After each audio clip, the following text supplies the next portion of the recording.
I love games. If you clicked on this video, that means you either also love games or you love my sexy voice. Either way, here are some games I'm excited for this year. Now, I'm not saying don't pre-order anything, but I like talking about games because it's fun to do. So, enjoy yourselves. Now, originally this video was meant to be a Hitman 3 review, but I felt this video was more necessary. However, I will still review Hitman 3 right now. It's just Hitman 2 with more levels. Great! With that out of the way, let's talk about all the other games releasing this year. I'll start with some of the games whose release dates have been confirmed. The Medium released last week, and from what I've read, it's just okay, but I'm still gonna buy it because I love the visual design, and the composer is Akira Yamaoka, who worked on the original Silent Hill game, so you know this soundtrack is gonna slap hard. It Takes Two is not a sequel, but rather a 3D platformer about this couple turning into toys while repairing their relationship. But it seems like there's a ton of fun set pieces and looks to be a great co-op game. However, it's being published by EA, so can't wait to see how they fuck this up.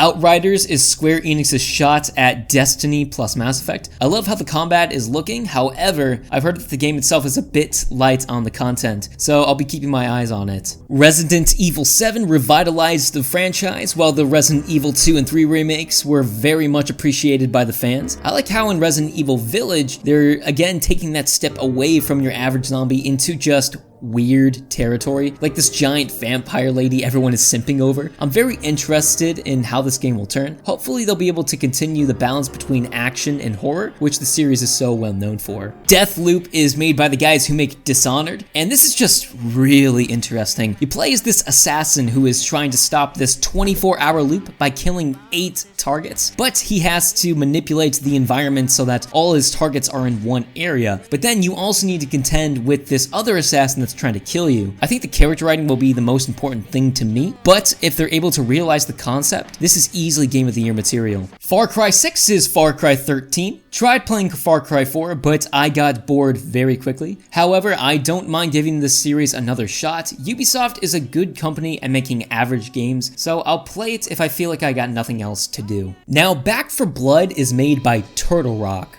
You know, the guys who made Left 4 Dead. Well, they decided to just make Left 4 Dead 3. Okay, here's my wallet. Destruction All-Stars looks like Fall Guys, Rocket League, and Black Metal all had a baby, and I wish I could play this when it releases in February, but I do not have a PS5, nor does anyone else. Kena Bridge of Spirits is trying to be Pixar, and I just love the art design. It reminds me a lot of 3D Zelda with what looks to be like Pikmin. I think the combat is going to make or break this game, but if it does get that combat right, I think fans will just eat this up.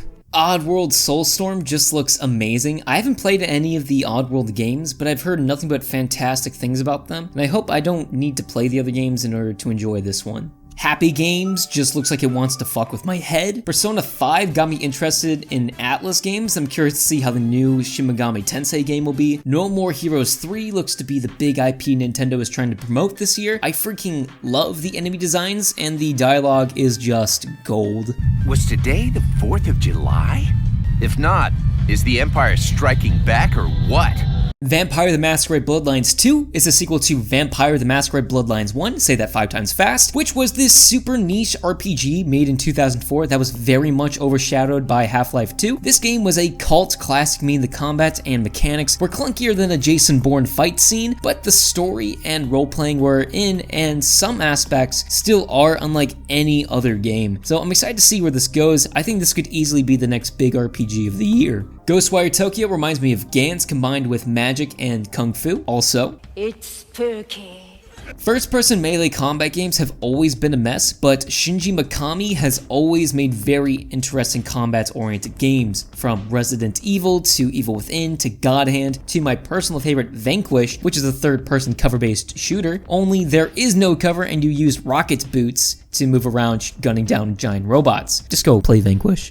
I've always loved Halo, just only the ones made by Bungie, but I will take a look at Halo Infinite when it releases. I don't think it will be the big console seller some people hope it to be, nor do I think consoles can be sold on just one big game. The PS4 proved that with one of the greatest console exclusive libraries ever, and I think Microsoft is going in the right direction buying up studios to make many high quality games. One of them being Stalker 2. I plan on playing the original in the next month or two, so be ready for that review. Psychonauts 2 looks like a very creative game made by a very creative person. I have not played many of Tim Schafer's games except for Secret of Monkey Island and the original Psychonauts, but those two games alone allow me to place confidence in this man. Cris Tales has some of the best artwork I've ever seen in an indie RPG. Not much is being said on its story, but it has to do with time travel, so it's kind of piqued my interest, but I play through grindy JRPGs because of fascinating stories and even better music, and if Cris Tales doesn't have either of those, then I probably won't be playing it. Oh, Ratchet & Clank Rift Apart. Ooh, I can't wait for this game to come out. When this comes out, then I'll try looking to buy a PS5. Love these games, combat is addicting, and Insomniac was easily one of the best developers last gen. Stray looks like this weird cyberpunk cat game. My biggest worry is it looks like a cat walking simulator, so the internet is going to love this game, while I will not. Hollow Knight is one of my favorite indie games of all time. That is a true masterpiece that everyone must play, as well as the upcoming sequel, Silksong. I do think it's a shame that it's a sequel and not a new IP. I typically play indie games not because they make well-established franchises, but because they make brand new games with passion. But I'm willing to make an exception for the GOAT. Scorn, this game just looks awesome. Combat leaves a bit to be desired, but I'm willing to make an exception for this downright fantastic looking Geiger-inspired world. Now, I loved Doom and Doom Eternal, and I played some of the indie boomer shooters like Dusk and Medieval, and you need to play Medieval, but they both lack that modern polish that Doom had. That's why I'm excited for Shadow Warrior 3. The animation, the movement, the gunplay is just like Doom. But I like that, and it definitely seems to have its own sense of style and writing, and is truly reinventing the name Doom clone.